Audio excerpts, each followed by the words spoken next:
Familia de la Confra Salitre, qué gusto nuevamente volver a conectarnos. Aunque todos estamos en diferentes lugares, nuestro corazón, y ese es mi anhelo, es el mismo. Un corazón que anhela encontrarse con Dios y recibir su mensaje. Nos encontramos en una serie que se llama Atrévete. Y atrévete no es una palabra ligera. Atrévete es una palabra que nos confronta, una invitación que nos incomoda. Es un llamado de Dios a dar respuesta a lo que Él quiere que nosotros hagamos. Mm, pero cuando leemos la Biblia, la vida de Jesús convocando a sus discípulos, a sus seguidores, ahí encontramos muchas veces este atrévete. Y lo encontramos continuamente. Permíteme darte algunos ejemplos. Cuando a aquel discípulo Jesús le dice, te haré pescador de hombres, lo que le estaba diciendo es, atrévete a dejar tus redes y a recibir un nuevo plan de vida, uno que yo tengo para ti. Por ejemplo, ese fue un atrévete. Pero cuando a la mujer le dijo, toda dolorida en su corazón por la pérdida de su hermano, cuando le dijo, ¿no te he dicho que si creyeres verás la gloria de Dios? Lo que en esencia le está diciendo es, atrévete a creer en mis palabras. Es decir, Jesús convoca a las personas con un atrévete. Y lo notamos en más ocasiones, por ejemplo, con el paralítico. Luego de sanarlo, le dice, ponte en pie, levántate. Y es un atrévete a creer en la sanidad que te he dado, ponte en pie. Es decir, Jesús en diferentes momentos, a toda persona a la que quiso llamar a seguirle, le dijo, atrévete. Y esa voz que está en el Nuevo Testamento, en la boca de Jesús, es una voz que nos sigue convocando, que nos sigue llamando, que nos sigue diciendo a ti y a mí, atrévete. Y la semana pasada estuvimos analizando el atrévete a permanecer. Viendo la vida de los discípulos, encontrábamos ese modelo de atreverse a permanecer, a pesar de la oposición, de la neutralidad, y buscando en el permanecer la alegría que trae mantenerte en Jesús. Hoy tenemos otro atrévete, que es el atrévete a servir. Y entiendo, querida familia Confra, que servir no es una palabra muy comercial. Al contrario, servir es una palabra que ha desarrollado en el tiempo una connotación negativa. Servir tiene que ver con ser menos. Servir tiene que ver con la persona que tiene menos capacidades y conocimientos, a ese es al que le pagamos o lo ponemos a servir. Servir tiene que ver con hacer lo que nadie más quiere hacer. Y creo que es una palabra que aunque socialmente está estigmatizada, nosotros tenemos que recogerla, colocarlo en el contexto de nuestro Señor Jesús y rescatar de ella el valor correcto de lo que es servir. Porque recuerda lo que Jesús dijo, yo no he venido a ser servido, he venido a servir. Entonces en este momento tenemos que entender que el servicio bíblico es ese servicio que es semejanza de Cristo porque queremos servir, no ser servidos. Servir es un llamado. Servir tiene que ver con ejercer propósito y dignificar la vida del hombre. Servir no es ser menos, por el contrario, es ser más útil para la construcción del reino de Dios. Servir tiene que ver con el hecho de contribuir con el plan de Dios, con unirnos a la voluntad del Padre para alcanzar a otros para Cristo. Por eso que este tema de hoy no se llama atrévete a ocupar un hueco o atrévete a hacer alguna labor que nadie quiera hacer. Ese no es el título. El título es atrévete a servir y hacerlo desde un corazón semejante a Cristo, es decir, de un corazón sano y dispuesto. Y esas dos palabritas queremos responderlas. ¿Cómo tener un servicio saludable, sano y dispuesto? Y a lo largo del estudio de hoy, del tema de hoy, vamos a encontrar cómo tener ese servicio sano y ese servicio dispuesto. Permíteme contarte y recordarte lo que está pasando un poquito en el capítulo 5, en el cierre del capítulo 5 del libro de Hechos. La iglesia está creciendo y no solo está creciendo en Jerusalén con los judíos hebreos, sino que cuando entramos al capítulo 6 encontramos que llegan a la comunidad, a la iglesia de los judíos hebreos, llegan judíos de la diáspora, llegan judíos griegos que son la minoría, pero están llegando a la iglesia. Y la convivencia entre estas dos comunidades que ahora están en un mismo lugar empieza a generar lo que naturalmente cualquier unidad de comunidades genera, que es tensión. ¿Y tensión por qué? Vamos a leer un poquito el texto que vamos a estudiar hoy, Hechos capítulo 6, versículos del 1 al 7, para que entendamos un poquito de qué tensión estamos hablando. Dice así el texto. En aquellos días, al aumentar el número de los discípulos, se quejaban los judíos de habla griega contra los de habla hebrea de que sus viudas eran desatendidas en la distribución diaria de los alimentos. Así que los 12 reunieron a toda la comunidad de discípulos y les dijeron, no está bien que nosotros los apóstoles descuidemos el ministerio de la palabra de Dios para servir las mesas. Hermanos, escojan de entre ustedes a 7 hombres de buena reputación, llenos del espíritu y de sabiduría, para encargarles esta responsabilidad. Así nosotros nos dedicaremos de lleno a la oración y al ministerio de la palabra. Esta propuesta agradó a toda la asamblea. Escogieron a Esteban, hombre lleno de fe y del Espíritu Santo, y a Felipe, a Prócoro, a Nicanor, a Timón, a Parmenas y a Nicolás, que era de Antioquía y se había convertido al judaísmo. Los presentaron a los apóstoles, quienes oraron y les impusieron las manos, y la palabra de Dios se difundía. El número de los discípulos aumentaba considerablemente en Jerusalén e incluso muchos de los sacerdotes obedecían la fe. Este pasaje tiene mucha enseñanza en cuanto a lo administrativo en el manejo de una comunidad cristiana. Hay mucha enseñanza, pero también hay enseñanza respecto a la realidad humana y la realidad espiritual que se presentan en las comunidades que conviven. Entonces queremos rescatar la enseñanza de este texto, porque en este texto se usa el servicio para poder cuidar la unidad de la iglesia, para organizar la misión y para realizar una predicación no solo con exposición de palabra, sino también con el desarrollo de la práctica de la palabra al servir a otros por amor. Hoy descubriremos que atreverse a servir implica 3 decisiones claras. Atreverse a servir implica que sirvamos cuando somos necesitados, que sirvamos cuando Dios nos llama y que sirvamos para que otros descubran a Jesús. Así que sin más, los invito a poder leer y estudiar este texto y rescatar de la enseñanza que el Señor tiene para cada uno de nosotros. Muy bien, vamos con el punto 1. Atrévete a servir cuando alguien te necesita. Veamos el versículo 1 del capítulo 6 de Hechos y volvamos a leerlo para recordar qué hay en él. En aquellos días, al aumentar el número de discípulos, se quejaron los judíos de habla griega contra los de habla hebrea de que sus viudas eran desatendidas en la distribución diaria de los alimentos. Recuerden que hay dos comunidades viviendo, conviviendo y naturalmente se produce la tensión en ellas. Y no es una tensión por pecado, es una tensión por diversidad, por ritmo de vida, porque los griegos se sentían que sus viudas eran desatendidas.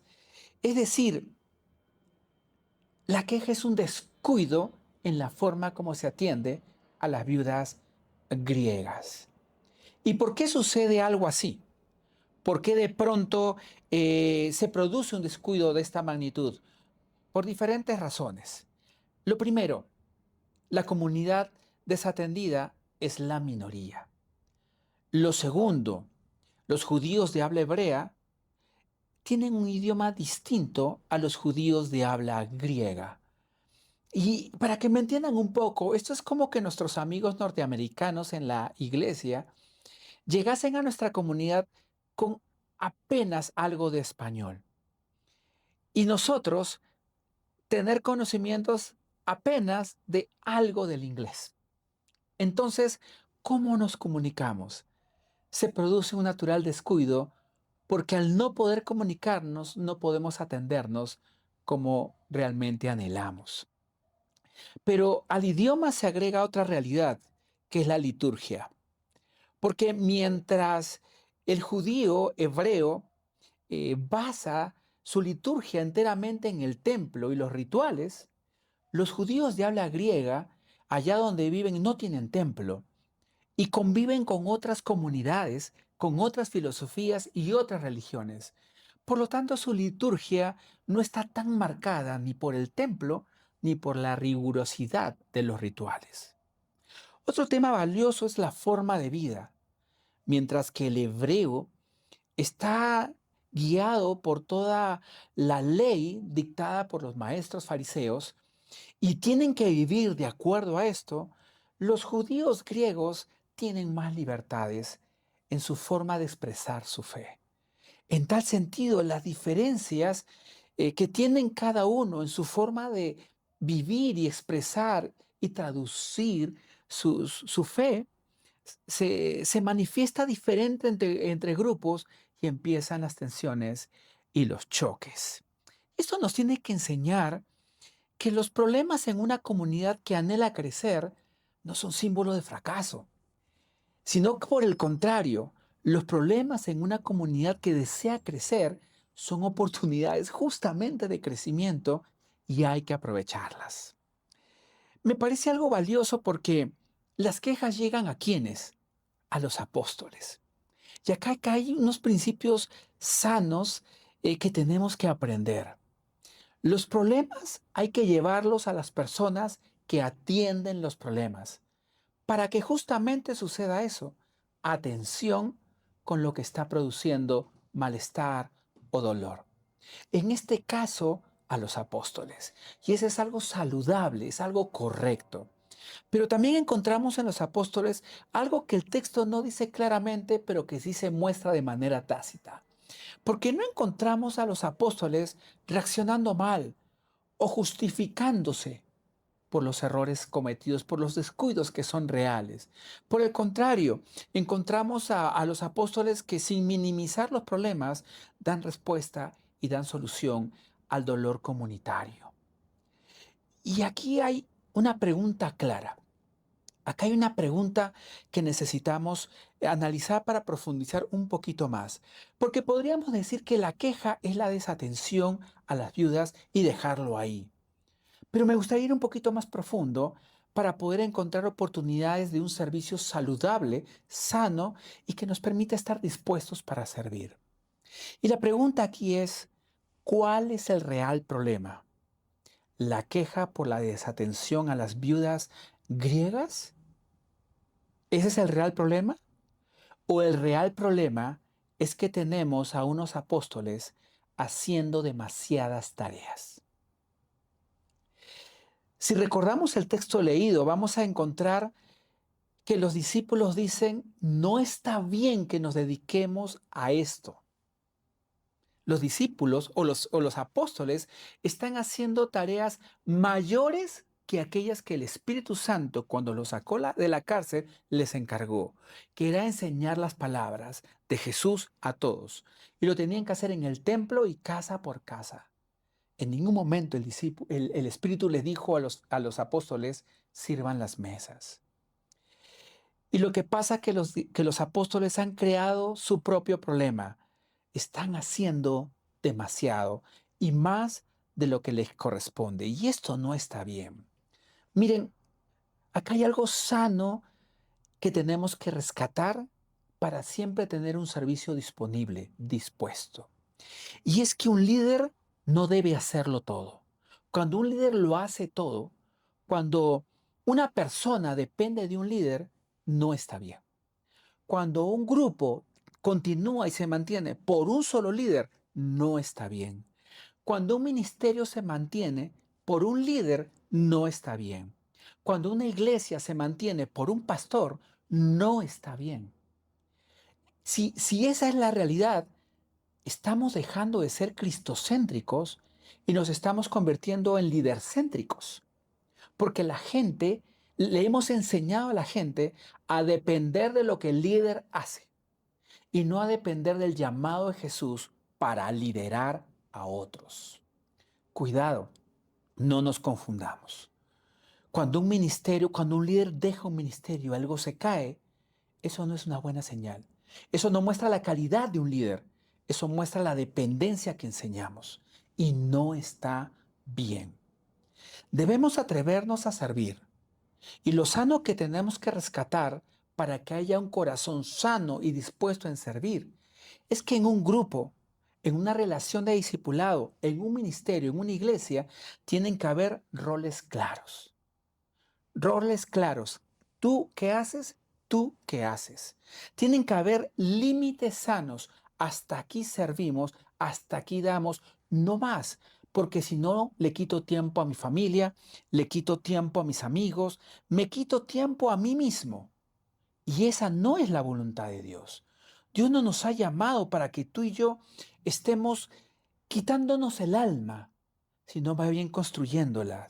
Porque si estamos nosotros más bien llenando nuestro tiempo, que no tenemos ni la posibilidad de hacer un devocional, algo nos está diciendo que lo estamos haciendo de manera incorrecta.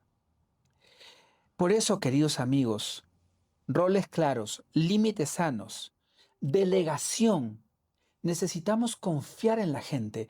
A veces cometemos el error de poner demasiados requisitos. Díganme cuántos requisitos le puso Jesús a sus discípulos para llamarlos y convocarlos, para enviarlos de dos en dos a llevar su mensaje. Yo creo que tenemos muchos líderes en nuestra iglesia y muchas personas en la iglesia que tienen muchas más capacidades de las que tenían esos discípulos. Así que no estemos volviéndonos exquisitos al convocar a alguien. Demos oportunidad de orar y confiar en otro para que asuma roles. Y lo mejor de una iglesia, y te digo a ti que eres participante de la comunidad, de la Confra Salitre, la mejor membresía es la que sirve y la peor es la que solamente es espectadora. ¿Y por qué digo peor? Porque significa que es una comunidad que no está sirviendo, porque solo es espectadora. Así que quiero desafiarte a ti a servir, a que dejes el sitio de espectador y te conviertas en el siervo semejante en Jesús.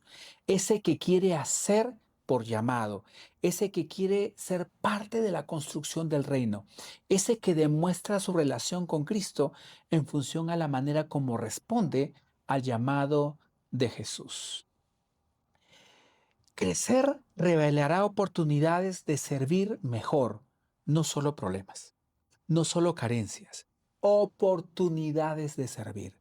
Por eso que a ti, que ves un problema en la iglesia, una carencia o una dificultad, te animo a algo. Sé el que diga, me incluyo para poder resolver, para poder cubrir esta necesidad, para asumir el reto de lo que Dios me está llamando a hacer. Porque si Dios te permite ver una carencia, lo que realmente está haciendo es llamándote a resolverla, a enfrentarla, a liderar la solución que Cristo te va a dar a través de la respuesta a su llamado. Pero servir no solamente es responder a la necesidad de alguien o de una comunidad. Servir también tiene que ver con responder, como lo hemos dicho, al llamado de Dios a tu vida. Y ese es el segundo punto de nuestro bosquejo. Atrévete a servir cuando Dios te llama.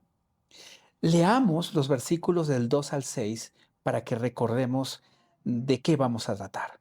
Versículo 2.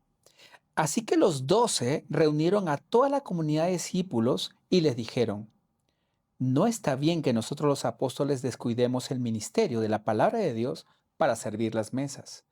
Hermanos, escojan de entre ustedes a 7 hombres de buena reputación, llenos del espíritu y de sabiduría, para encargarles esta responsabilidad. Así nosotros nos dedicaremos de lleno a la oración y al ministerio de la palabra. Esta propuesta agradó a toda la asamblea. Escogieron a Esteban, hombre lleno de fe y del Espíritu Santo, y a Felipe, a Prócoro, a Nicanor, a Timón, a Parmenas y a Nicolás, que era de Antioquía, y se había convertido al cristianismo. Los presentaron a los apóstoles, quienes oraron y les impusieron las manos. Los apóstoles convocaron a la comunidad y dicen algo que es muy honesto, algo que es muy claro. No está bien que descuidemos la palabra para servir las mesas. Y aquí hay algo importante que rescatar. Servir las mesas no es algo de menor valor. No tiene que ver con el hecho de menospreciar una labor por parte de los apóstoles. No se trata de una labor menor, sino de tener un rol claro.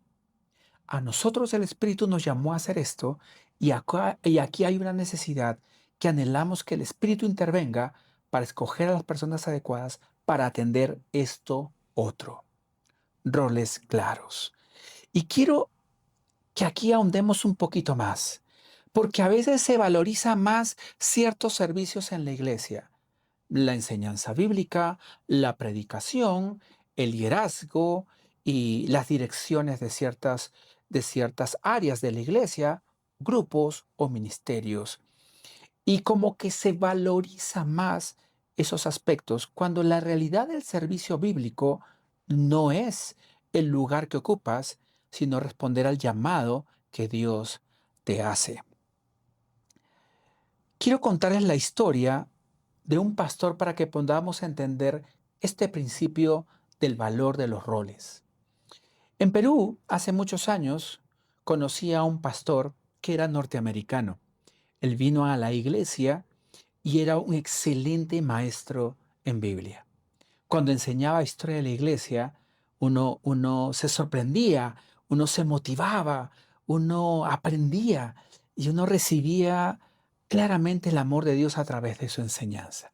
Era un maestro excepcional. Pero un día él llegó un domingo temprano a la iglesia y encontró que los jóvenes habían dejado el auditorio desordenado y algo sucio.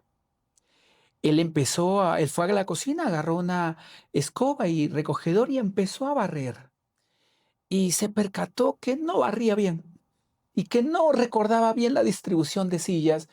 Y en su intento de ayudar, realmente no ayudó mucho hasta que algunos llegaron y lo ayudaron y logró terminar de arreglar el auditorio. Y esto a él lo tocó.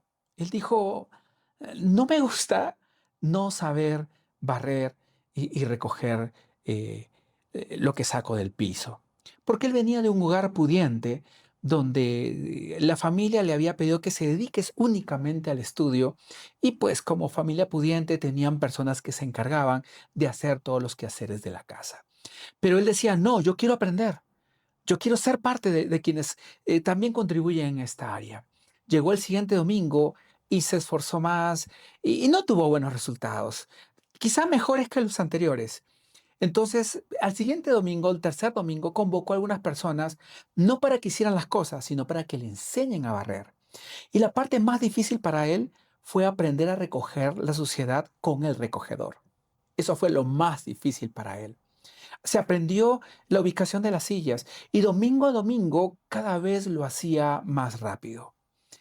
Una de las hermanitas, una de las señoras que siempre son tan amables en las iglesias, tan cariñosas y tan dulces, se acercó a él y decían, pero pastor, ¿usted por qué está limpiando? ¿Por qué está barriendo?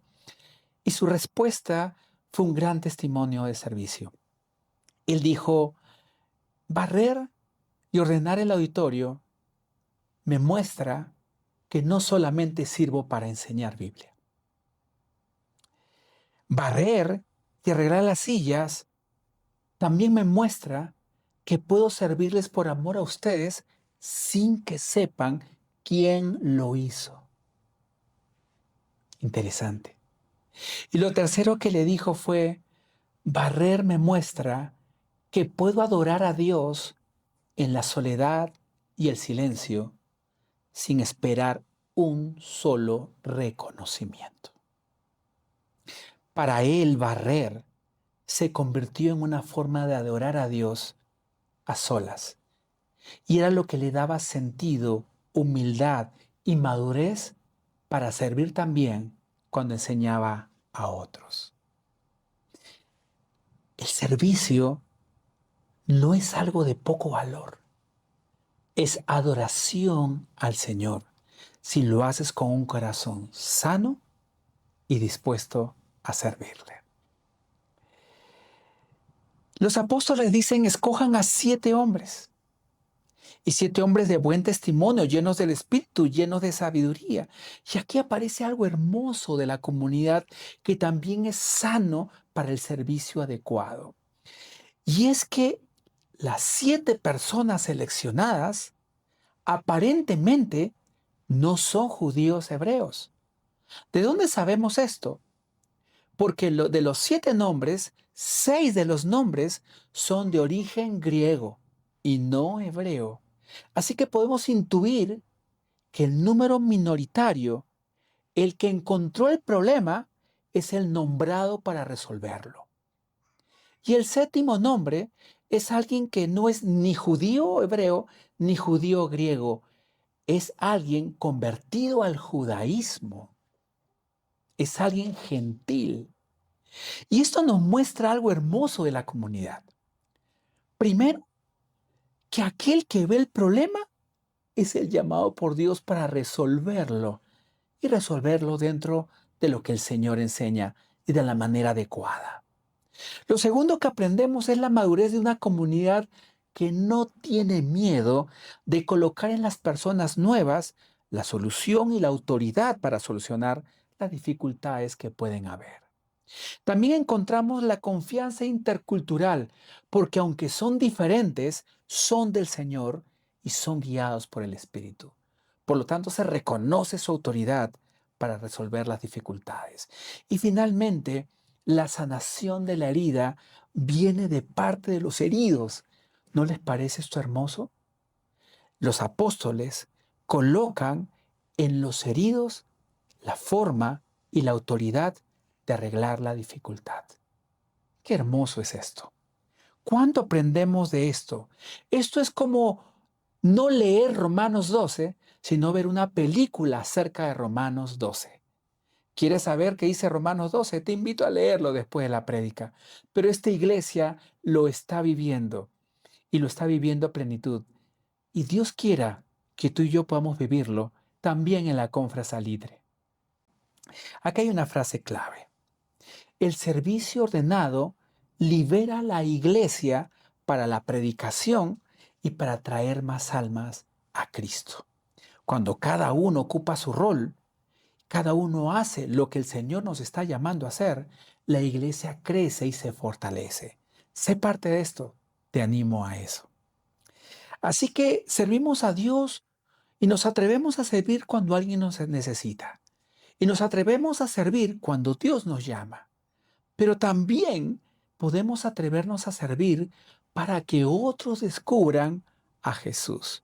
¿Cómo así? Veamos lo que dice el versículo 7. Y la palabra de Dios se difundía. ¿Cuándo se difundía? Cuando cada quien hacía su rol. Y la palabra de Dios se difundía. El número de los discípulos aumentaba considerablemente en Jerusalén. E incluso muchos de los sacerdotes obedecían a la fe. Muchas veces Pedro y Juan hablaron a los sacerdotes y no hubo respuesta. Pero es interesante que aquí se mencionan a sacerdotes respondiendo a la fe. ¿Cuándo? Cuando cada quien en la iglesia está cumpliendo su rol y cada quien está siendo usado por Dios de la manera adecuada. Ahí los argumentos que fallaron son muros caídos al momento que el servicio se activa. Y es la predicación a través de los actos de servicio, los actos de amor, los que terminan tocando el corazón de los sacerdotes. Y acá hay algo importante que tenemos que entender, porque vemos que estos 7 escogidos resuelven el problema. El resultado lo vemos en una iglesia creciente, alcanzando incluso a sacerdotes. Pero ¿qué sabemos? ¿Qué más sabemos de estos 7 hombres? Y aquí quiero ir nombre por nombre y vamos a hacer uso de lo que sabemos de la Biblia y lo que la tradición nos dice respecto a estos 7 hombres. Esteban, el primero de ellos, el hombre lleno de sabiduría, del Espíritu, fue el primer mártir de la iglesia. El que muere por no negar la fe en Jesús. Impresionante. Felipe es un evangelista y se dice que es el que predicó en Samaria y bautizó al etíope. Tenemos a Prócoro, que según la tradición se dice que fue discípulo de Juan y el obispo de Nicomedia. Algunos afirman que murió también como mártir. Otros dicen que no. Ahí es la tradición. Nicanor, la tradición lo considera como mártir en Chipre. Timón, la tradición lo presenta como obispo en Siria y también como mártir. Permaneas, la tradición afirma que fue martirizado en Filipos llevando el mensaje de Jesús a otros.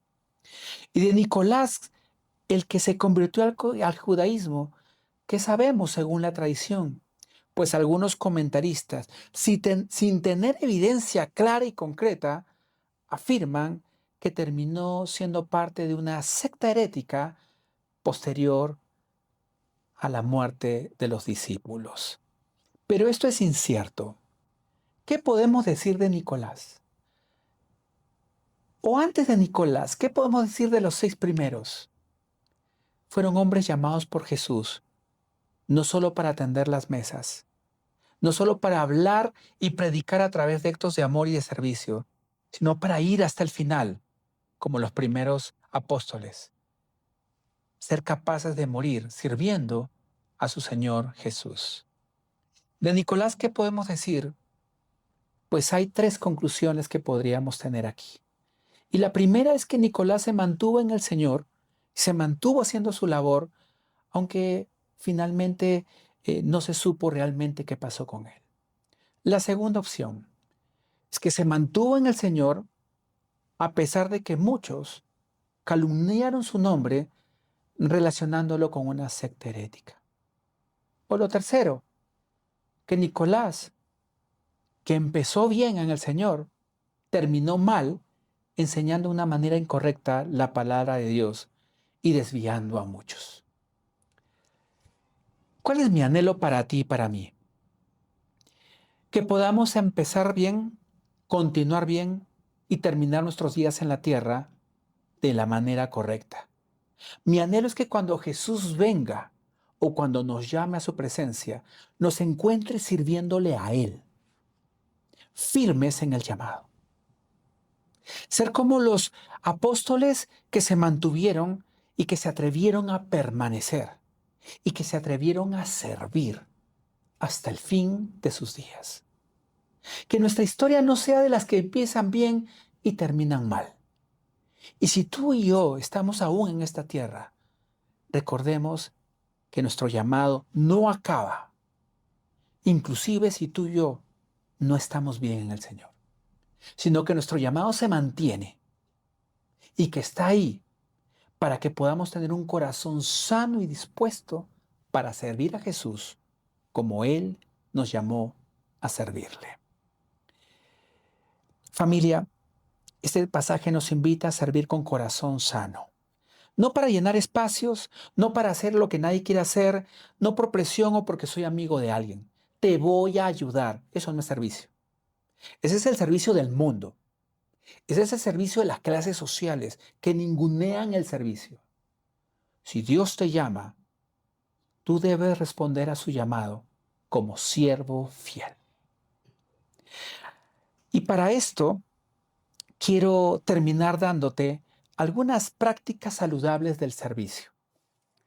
Primero, debemos servir viendo la necesidad de otros, como el llamado de Dios a amar a aquellos a quienes servimos.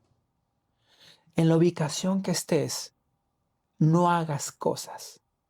Ama a la gente y haz cosas por amor. Lo segundo, saludable, sirve con límites claros. Eso significa horarios saludables, tiempos saludables, con una agenda que se mueve por prioridades, no por urgencias. Servir para restaurar, no para controlar. Eso no es servicio, eso es manipulación. Cuando servimos para restaurar vidas, levantamos líderes que asuman nuevos retos. No controlamos gente de la manera que queremos. Servir cristocéntricamente es delegar, es formar a otros, es encargarle a otros lo que nosotros estamos haciendo y ver en otros la continuidad de nuestra labor para que nosotros podamos hacer más cosas o hagamos aquello para lo cual el Señor nos llamó. Si alguien depende de ti espiritualmente, o tu grupo depende de ti, o tu ministerio depende de ti, o la iglesia depende de ti o de mí, estamos mal. Lo correcto es preparar gente que asuma roles. Un día, el fundador de la Confra Madre y de las Hijas vio predicar a una mujer en nuestra iglesia y me dijo dos cosas. Qué bien que fortalezcas el liderazgo de la mujer y qué bien que compartas el púlpito. Y a mí me pareció excelente. Porque la tarima, los instrumentos musicales, los cargos de dirección o de liderazgo no son puestos cerrados, son puertas abiertas para que otros ocupen ese lugar. Eso es un liderazgo cristocéntrico, que depende de la oración a Jesús y no a nosotros. Permíteme orar y con esto cerrar esta prédica. Señor, gracias por llamarnos a servir como tú sirves. Hoy presentamos nuestras manos, nuestro corazón y nuestra disposición. Danos sabiduría para saber dónde servir con humildad, para aprender a servirte cada vez mejor, pero también para aprender a delegar y entregar a otros, a quienes tú nos das para cuidar, pero también para desarrollar como líderes. Haznos una iglesia que se atreve a servir con un corazón sano y dispuesto. Y esto lo oramos en el nombre del mayor de los siervos, Jesucristo. Amén.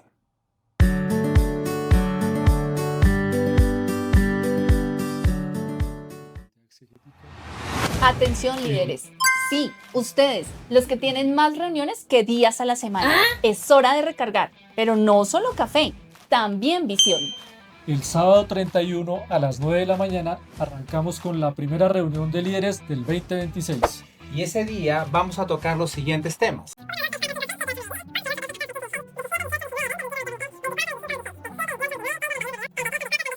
Y probablemente anotar más cosas de las que podamos recordar. Pero tranquilos, lo haremos juntos. Porque liderar en familia es 1000 veces mejor. Okay, let's go.